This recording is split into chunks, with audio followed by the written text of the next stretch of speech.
This is CBN NewsWatch. Thank you so much for joining us on this Thursday, April 29, 2021. I'm Ephraim Graham. Ahead today, President Joe Biden, in his first speech to Congress, making his pitch for his big spending plan and again encouraging Americans to get vaccinated against the coronavirus.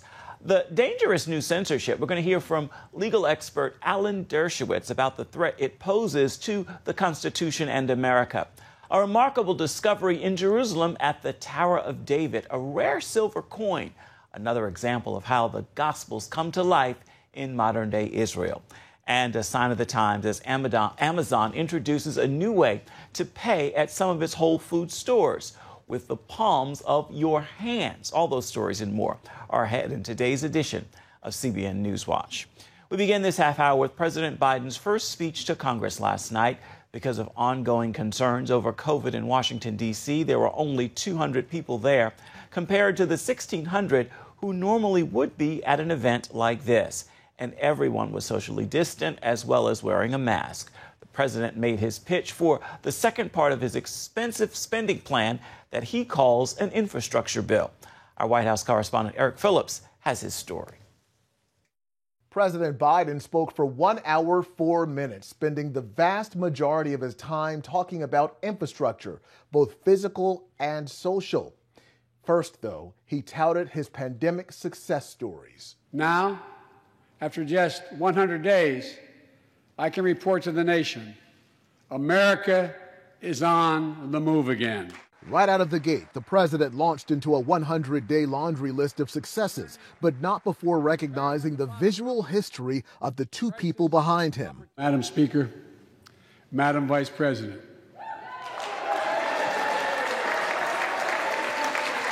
no president has ever said those words from this podium. No president has ever said those words, and it's about time. From there, Biden pressed his pandemic playlist, capping it off with a plea.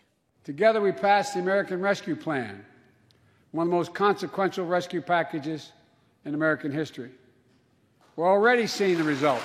After I promised we'd get 100 million COVID-19 vaccine shots into people's arms in 100 days, we will have provided over 220 million COVID shots in those 100 days.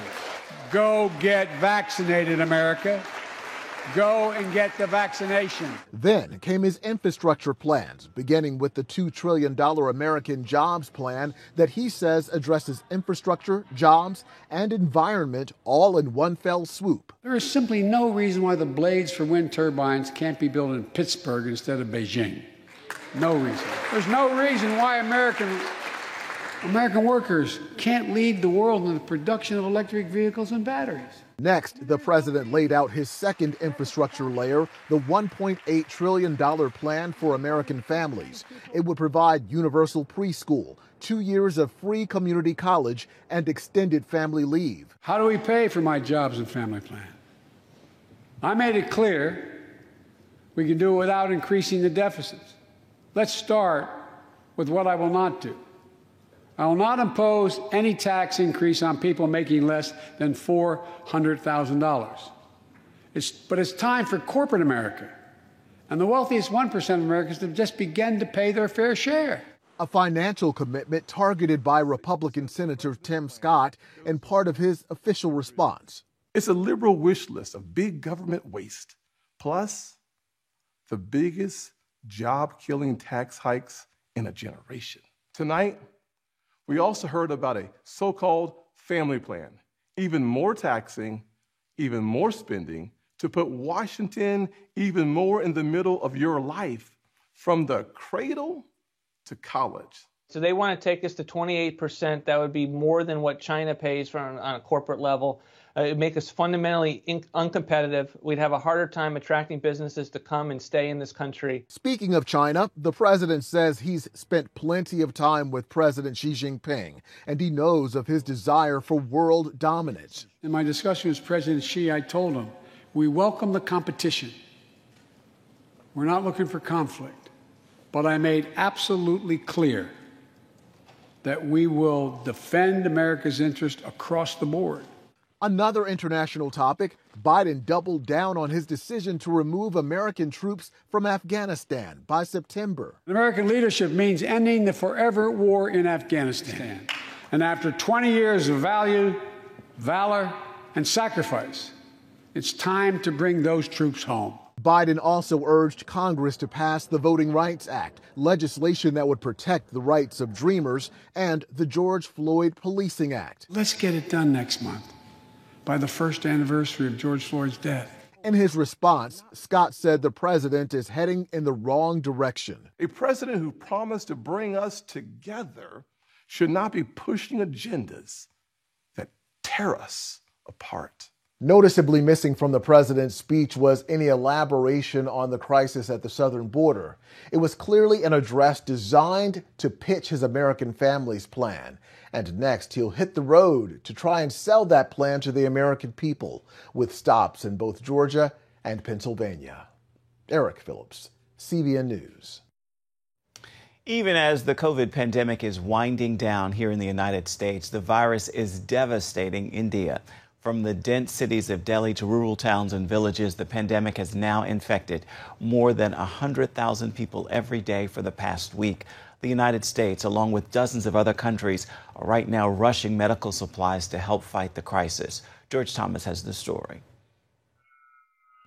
At New Delhi's international airport, cargo planes from Russia and the UK, loaded with desperately needed medical equipment and supplies, arrived in the country today as India set another record in virus cases.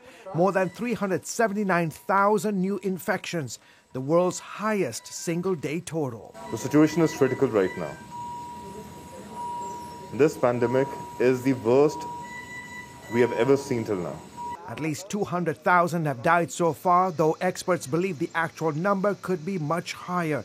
India's healthcare system on the brink of collapse as the virus tears through dense cities like Delhi and Mumbai and scores of rural towns and villages. The healthcare system has collapsed around us. Hospitals have shut their gates. Places are running out of medical oxygen. There's no ventilators to spare. Medicine has run short, and so many people are desperate to get help. Tempers boiling over at this market in New Delhi as hundreds of people haggle over the price of oxygen. With hospitals running on empty, black markets in oxygen have sprung up around the country. In every shop, there is no oxygen. There is no oxygen. When you go to hospital, there is no oxygen in hospital. With the surge in deaths, crematoriums like this one in the capital city struggling to keep up as the bodies pile up. So many people are dying and are brought here. Daily, at least 250 to 300 bodies are brought here. We see it. And when the crematoriums run out of space, new makeshift ones pop up.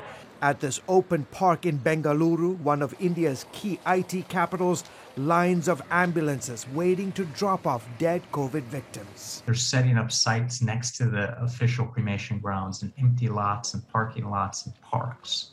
And they're lighting on fire dozens of bodies at once. India's President Narendra Modi under fire for his handling of the virus and the vaccination drive. India is the world's largest producer of vaccines, yet only 2% of the country's 1.3 billion people have been fully vaccinated. And now, as the loss of life increases by the day, the United States, along with 40 other countries, rushing PPEs and other medical supplies to help fight the devastating crisis. George Thomas, CBN News. Coming up, one of the most famous constitutional law experts in the country, Alan Dershowitz, tells CBN News about the dangers of news censorship here in America. We're going to hear what he has to say when we come back. Stay with us.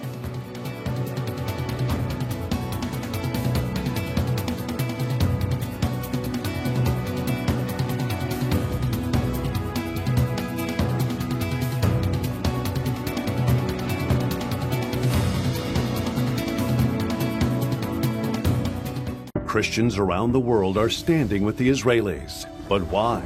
In CBN's free magazine, Friends of Israel, you'll discover why Christians are supporting the Jewish state, how Israel is fulfilling prophecy as a light to the nations, and ways you can pray for the people of Israel. Israel needs the support of friends like you. Call now or go to cbn.com to get your free copy of Friends of Israel. Heavenly Father, we do thank you for the work of your Spirit, Lord God, with this movement of getting the Bible, yes, Lord, into public schools.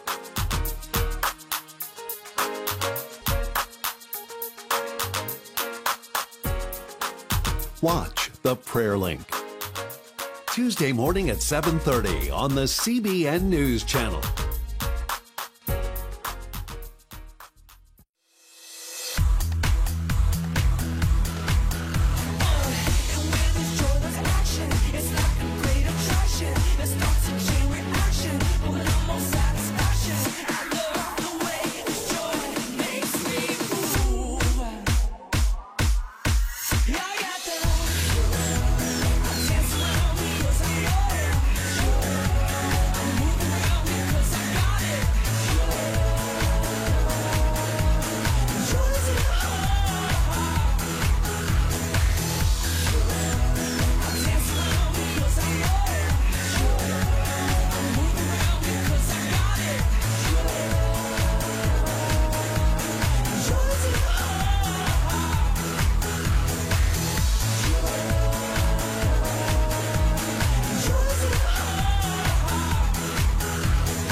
Your news channel, your shows, the stories you care about.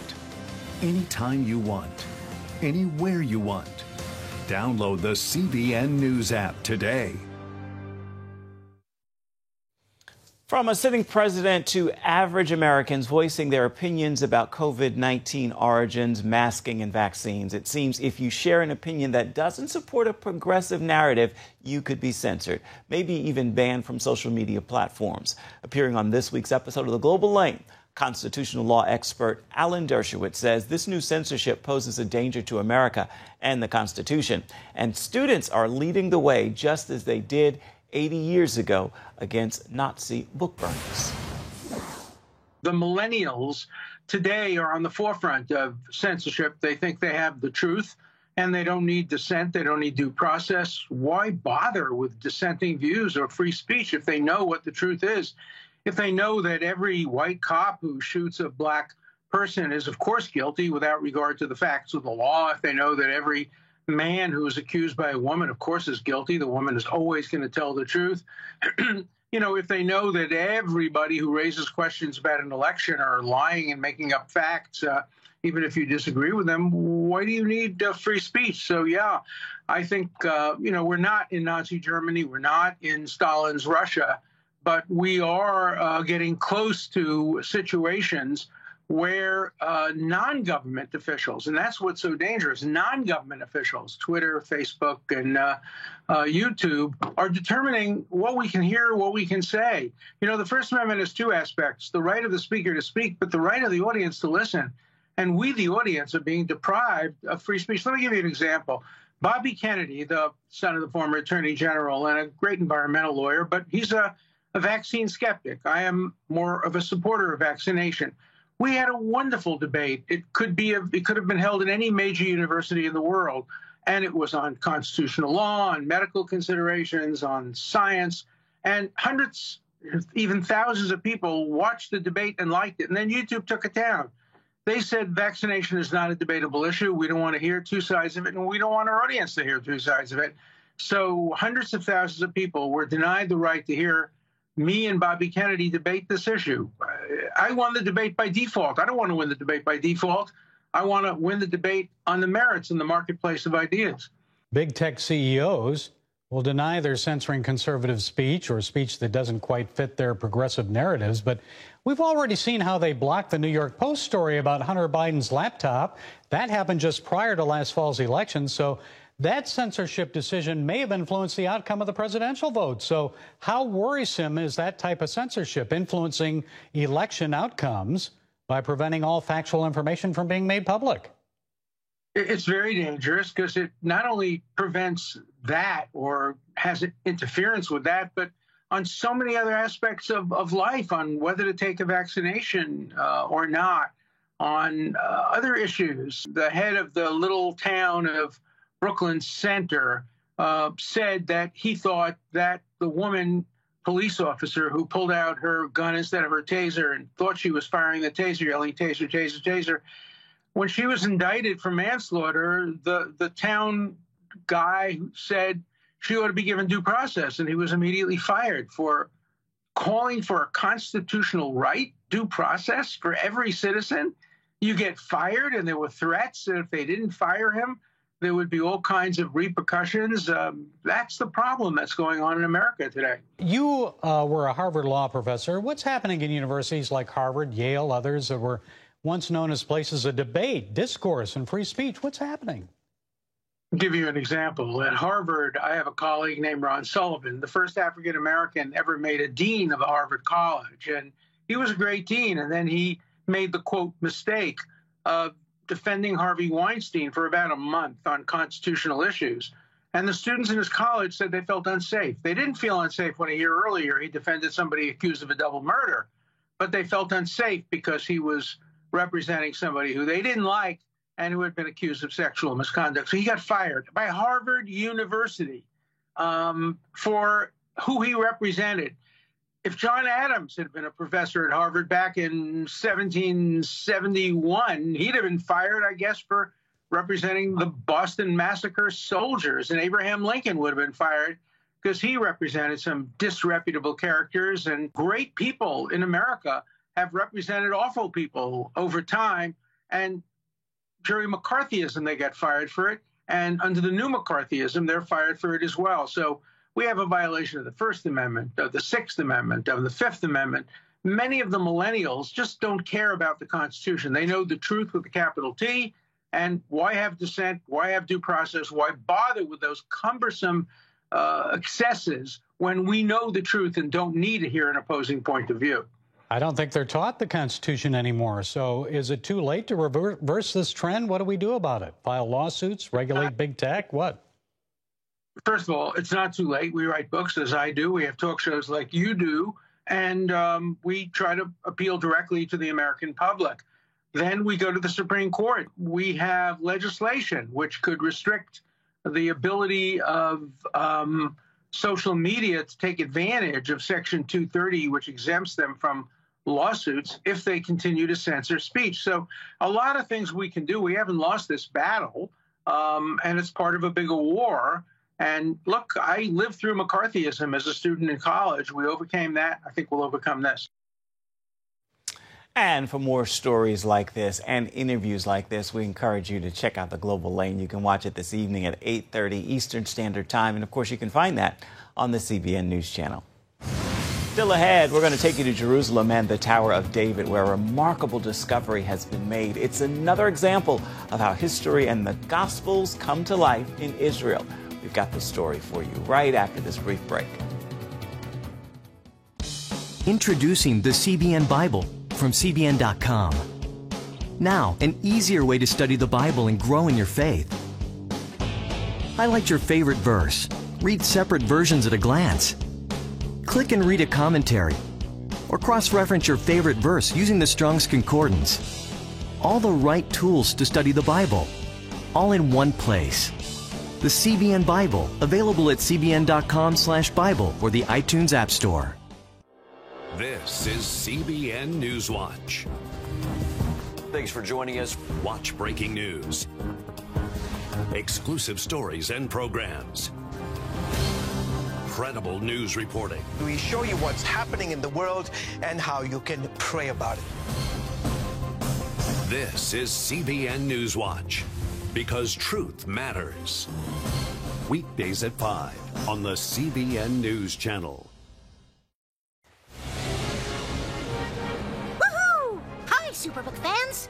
Here's something else you'll love. It's the new Superbook Bible app.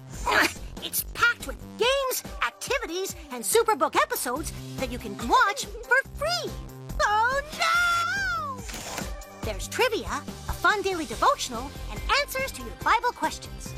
Plus, an easy-to-understand Bible the whole family will enjoy. You can even create your own Superbook character. Ta-da! Whoa! The news for fools, man. Come with... Sorry, pardon me. Sorry, excuse me. Ouch! Are you getting this? Earn super points to win daily prizes, too. And so much more! Time to get back to my adventures. See you soon! It's the new Superbook Bible app. Free downloads on iTunes, Google Play, and Amazon. Jerusalem is full of treasures, and a major renovation at the Tower of David has led to a striking discovery, a rare silver coin. It's an example of modern-day Israel bringing ancient history and the Gospels to life. Chris Mitchell brings us the story from Jerusalem. Those who enter the Old City through the historic Jaffa Gate are welcomed by the visually striking Tower of David Museum.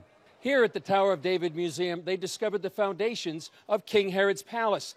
These stairs lead down to the pools of his elaborate complex. And many historians and theologians believe it was at this palace that Jesus was brought before King Herod and Pontius Pilate. Right near us, the excavation of the Kishle, you can find the foundation of this palace. We have the pool, the foundation, the Fatzael Tower. So we probably know that Jesus was here during his time in Jerusalem. And it was here that renovations led to the discovery of this rare silver Tyre coin. This is a very strong coin, very heavy silver. That's why it's so rare. Jerusalem is full of treasures, and this is one of them. This coin was likely used to pay the temple tax during the reign of King Herod. Elat Lieber, the director of the museum, told CBN News the discovery brings the story of the Gospels alive. And we know from the Gospels that Jesus visited Jerusalem. We know that he talked to the money changers. So here we have the evidence, the archaeological evidence, to the historical sources. Another major part of the renovation is the Faisal Tower built by King Herod. Yotam Carmel heads up the conservation project. It's important nationally, I think internationally, and also personally, but to really touch this kind of structure is moving for me. Trying to preserve something and actually let it live on for future generations, and actually to do the best which is possible to keep as much original fabric as possible. Carmel says the work Herod envisioned and ordered is exquisite. Unbelievable. I mean, it's hard to understand how they lift, how they build, and how long it will last. I mean, it will last for thousands of years more.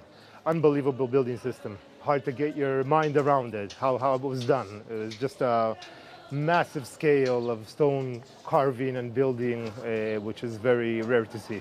In 37 BC, Herod established himself as king of Judea and began some of the most ambitious building projects in the ancient world, including the reconstruction of the Second Temple.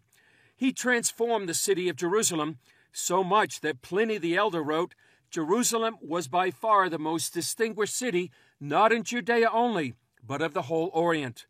Lieber says the Tower of David Museum connects the ages. You can see how the past, the present, and the future are actually here at the Tower of David. And we can actually know more about our identity. Christians can see how the Gospels are coming alive here in Jerusalem. She says their goal is to tell Jerusalem's story. This is the most exciting part of our works, because all we want is to bring Jerusalem to the world. The story of Jerusalem, the rich history of all of us, Jewish people, Christians from all over the world. The coin will be part of the new exhibition at the Tower of David Museum, while the renovation work will continue for more than a year.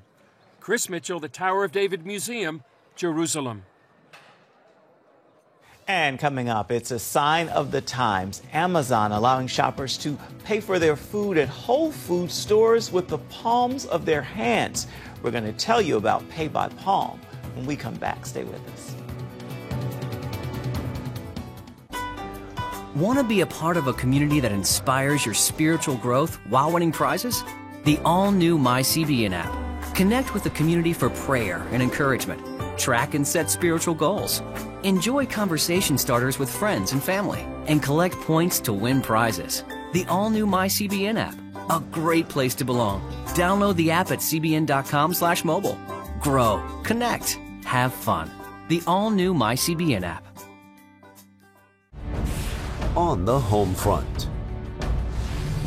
Thanks for joining us for CBN's On the Home Front, where we highlight what the men and women of America's military do to defend our country. CBN honors the men and women in our military with an initiative called Helping the Home Front. It partners with churches across the country to meet the needs of their military families, from repairing homes to wiping out medical bills for wounded veterans. Wednesday at 3 on the CBN News Channel.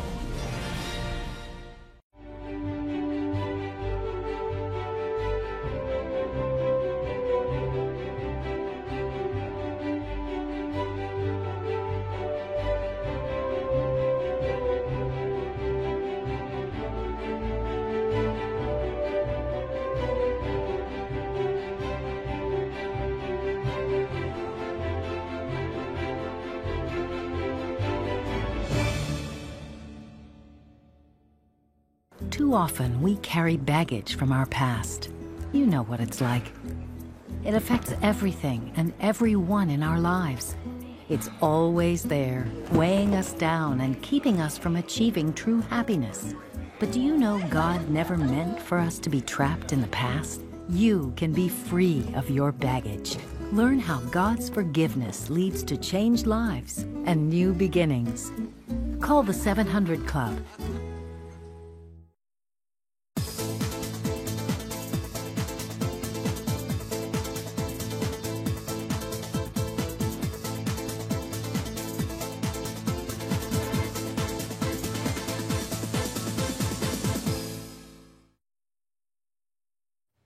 And welcome back. It's a sign of the time. Amazon rolling out new technology allowing customers at Whole Food grocery stores near its headquarters to pay with the palms of their hands. The technology is called Amazon One. It allows shoppers to scan their palm and connect it to a credit card or an Amazon account. After the initial setup, which Amazon says takes less than a minute, shoppers can scan their hand and pay without opening their wallet. The company says it keeps the palm images stored in a secure area online, but some privacy experts have raised concerns about how this kind of technology could be abused or even hacked. Time now for your Thursday Thankful, and today I leave you with this prayer of gratitude borrowed from the lyrics of a personal musical favorite, Donald Lawrence. Father, I thank you for your promises. They are plentiful. They are always there. Just like the air, they are everywhere. It's an abundant supply, an answer to prayer, waiting there just like the air. With that prayer, I encourage you to hold fast to God's promises and make all of today a thankful Thursday. That is a wrap for this edition of CBN News Watch. You can always find more of our news programs on the CBN News Channel. You can find them there at any time, as well as online at cbnnews.com. We'd love to know what you think about the stories you've seen here today. You can email us, newswatch@cbn.com. And of course, you can reach out and touch us on Facebook, Twitter, and Instagram. We look forward to seeing you right back here, same time tomorrow. Goodbye.